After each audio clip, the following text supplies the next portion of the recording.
Durumvehnää on viljelty jo tuhansia vuosia, alkaen Lähi-idästä, ja se on sieltä lähtenyt leviämään. Nykyään durumvehnä yhdistetäänkin aika helposti Välimeren alueeseen. Italiassa on käytetty durumvehnää ruoanvalmistuksessa ja leivonnassa jo satoja vuosia. Italialainen alkuperäinen durumvehnäleipä on nimeltään Altamuran leipä. Se onkin alkuperän nimi suojattu. Altamuran leipä on lähtöisin Italian itärannikolta, Apulian maakunnasta.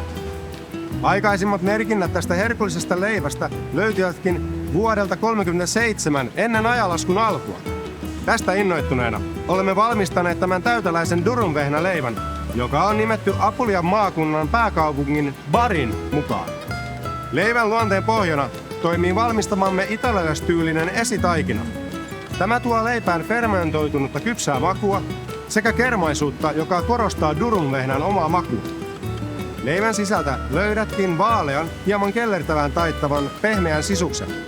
Mukana leipään makua tuovat oliiviöljy sekä merisuola. Olemme paistaneet leivän kiviharina uunissamme, jotta saamme leipään maukkaan kuoren niin pohjaan kuin päällekin. Tämä on meidän versiomme italialaistyyppisestä durumvehnäleivästä.